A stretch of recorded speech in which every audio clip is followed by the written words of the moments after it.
ప్రవాహం వల్ల. నిజమే సార్, ఇవన్నీ తెలిసినవే కదా, ఎందుకు దీని మీద ఇంకా ఈడీ దాకా వెళ్ళలేదు? ఇప్పుడు లోకల్ గా స్టేట్ గవర్నమెంట్ ఏదో సిట్ వేశారు, అదేదో ఎంక్వైరీ చేస్తోంది, దాంట్లో మిథున్ రెడ్డి పేరు వస్తోంది, మిథున్ రెడ్డి పేరు 3,000 కోట్లు ఏదో స్కామ్ చేశారని వస్తుంది, ఆ వార్తలు రాస్తుంటే వాళ్ళకేమో కోపం వస్తుంది. ఇది ఒక పార్ట్. ఇంకా ఎన్ఫోర్స్మెంట్ డైరెక్టరేట్ కానీ సిబిఐ కానీ వీళ్ళు ఎందుకు ఎంటర్ అవ్వలేదు అనేది కీలకమైన సందర్భమే కదా. ఢిల్లీ లిక్కర్ స్కామ్ అంత సీరియస్గా ఇదయ్యి వాళ్ళు నిందితులు అందరూ రిమాండ్కి వెళ్ళారు అని అంటే ఈడీ చేయబట్టే. ఇక్కడ ఈడీ ఎందుకు ఎంటర్ అవ్వలేదు? పైగా ఇందులో ఫైనాన్షియల్ ఇన్వాల్వ్మెంట్స్ ఉన్నాయి, దాదాపు 90,000 కోట్లు ఉన్నాయని మీరే ఆరోపించారు. అయినా ఎందుకు ఈడీ దిగలేదు రంగంలోకి అనేది అది కీలకమైన ప్రశ్నే కదా. మా రాష్ట్ర అధ్యక్షురాలు పురంధేశ్వరి గారు నిర్మలా సీతారామన్ గారు కూడా ఇచ్చారన్న దీంట్లో ఫైనాన్షియల్ డిసిప్లిన్ దీంట్లో ఎంక్వైరీ చేయండి అని చెప్పి వారు ఇచ్చారు. ఖచ్చితంగా నాకు తెలిసి అది ఎందుకు డిలే అయిందో తెలియదు, కానీ ఖచ్చితంగా ఎంక్వైరీ మాత్రం ఎవరిని వదిలిపెట్టే ప్రసక్తి లేదు, జరుగుతుంది ఎంక్వైరీ.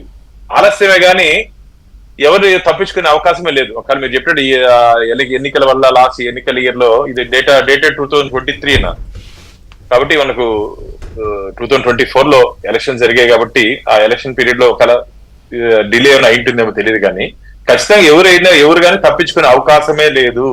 అందరూ అదే చెప్పాను కదా, అందులో ఒకరిద్దరు ఆంధ్రప్రదేశ్ లో డజన్ల మంది అరెస్ట్ అవుతారు, చాలా మంది ఇన్వాల్వ్మెంట్ ఉంది, చాలా మంది డిస్టర్బెన్స్ ని బినామా పేర్లతో తీసుకునేసి దాన్ని ఏమంటారు డబ్బు కోసం దానికి ఉన్నటువంటి పారామీటర్స్ ఫాలో కాకుండా ఇష్టం వచ్చినట్టు సారా పోసినట్టు పోసి ప్రజల ప్రాణాలని దోచుకున్నారు.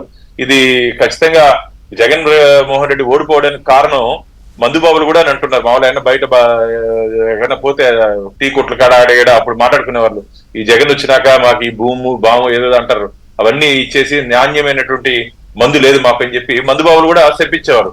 మామూలుగా ఆడవాళ్ళ శాపము, మందుబాబుల శాపము, ప్రకృతి శాపము. జగన్మోహన్ రెడ్డి ఎక్కడన్నా హెలికాప్టర్ దిగితే మొత్తం చెట్లు నరికేసి చెట్లు ఏడ్చేటివి మందు. అంటే జగన్మోహన్ రెడ్డి ఆంధ్రప్రదేశ్ ఎవరిని వదలలేదే, ఎవరిని ఏ వ్యక్తిని గాని ఎవరిని గాని ప్రకృతిని గాని మనుషుల్ని ఆడ మడ మొగ తేడా లేకుండా మందుబాబులు కూడా శాపాలు చెప్పెట్టినటువంటి ముఖ్యమంత్రి గాని ప్రభుత్వం గాని ఏదైనా ఉందంటే అది జగన్మోహన్ రెడ్డికి మాత్రమే ఆ కీర్తి దక్కుతుందన్న. ఎందుకంటే అంత అధ్వానంగా ఒక రాష్ట్రాన్ని దోచుకున్న వ్యక్తి జగన్మోహన్ రెడ్డి. డబ్బు అవసరమా జగన్మోహన్ రెడ్డి గారు? కొన్ని వేల కోట్లు ఉన్నాయి కదా, ప్రజల ప్రాణాన్ని అడ్డం పెట్టి వాళ్ళు పనంగా పెట్టి ఇది ప్రభుత్వంలో ఇంత అవినీతి జరుగుతుంటే నువ్వు తాడేపల్లి ప్యాలెస్ లో పడుకున్నావు, అందుకని నిన్ను ఆంధ్రప్రదేశ్ ప్రజలు 11 స్థానాలకు పరిమితం చేశారు. ఇక్కడ తెలంగాణలో బీఆర్ఎస్